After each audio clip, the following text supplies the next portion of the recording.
雖然呢份雪花牛肉已經足夠震撼，但細估唔到今日嘅 MVP 另有其人。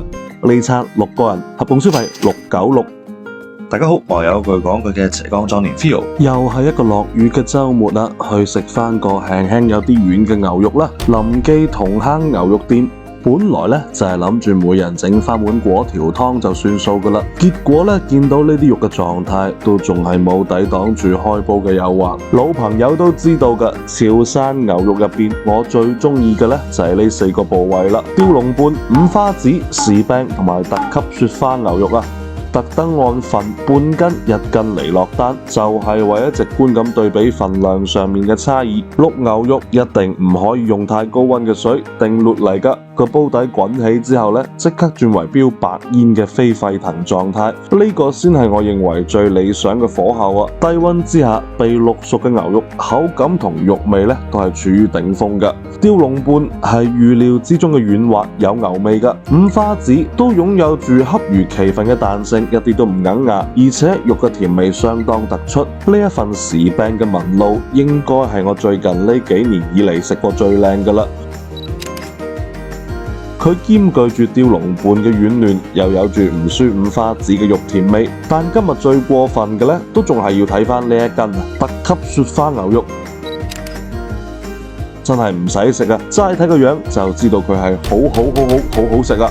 而且我仲特登要求盡量起雙飛，咁樣呢肉會大塊啲，肉呢切得都真係幾薄㗎，真係幾乎就係隨便落鑊打個白鴿轉就熟嘅程度。油脂香係呢4款肉之中最炸裂㗎，甜度都係最高㗎。反正呢4款肉呢都各性擅長，都值得我強烈推薦㗎。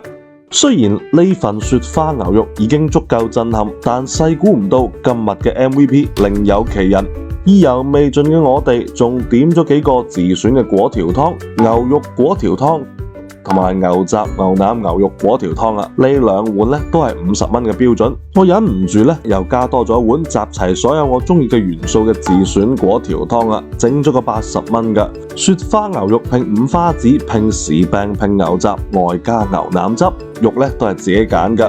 果條湯嘅湯頭味道比鍋底就要優秀得多啦，湯頭呢會更加厚一啲，除咗牛骨味道，仲多咗南薑啊！表面嘅紅葱頭又係點睛之筆，提供咗特殊嘅香氣㗎。由於牛腩係提前滷製嘅，佢嘅加入呢都令湯頭有咗唔一樣嘅變化，鹹度更加高，香料味呢都更加足，係我中意嘅味道啊！而力壓雪花牛肉勇奪今日 MVP 嘅就係呢啲特別細嘅果條啦，呢個美如畫嘅柔軟度唔係一般果條可以媲美㗎，細嚼呢仲可以食出米香同埋輕微嘅澱粉質甜味，湯汁呢都可以好好咁依附喺佢嘅上面，我強烈推薦啦！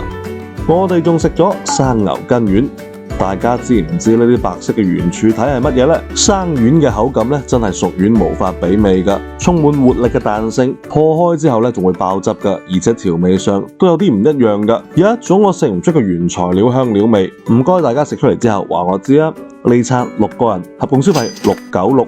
有嗰句講句，真係充滿驚喜嘅一餐啦！好耐都冇試過，唔需要面子果實就可以食到呢種品質嘅牛肉。順帶一提，同坑呢係一個地方名，就同桂林米粉入邊嘅桂林係一樣㗎。雖然個名差唔多，但每間店嘅出品呢都各有不同。呢個果條係真係優秀㗎。如果唔係，我哋仲有下一站，我絕對會打包買返屋企啊！可惜嘅係問咗下老闆娘，暫時呢仲未有分店，想食嘅話呢就只可以嚟呢度啦。飯後我哋呢就去咗富泰印象看精咗一下，仲做咗個舒服到令我直接瞓着咗嘅 SPA， 環境同技師手法呢都相當唔錯㗎，呢個價格真心抵玩啊！2個全新欄目自費自願嘅 Theo 飯局，以及由我請客嘅跟住 Theo 去摸魚，即日起不定期盛行，歡迎新老朋友入群，踴躍參與，繼續同我一齊飲飲食食，人生積極，好嗎？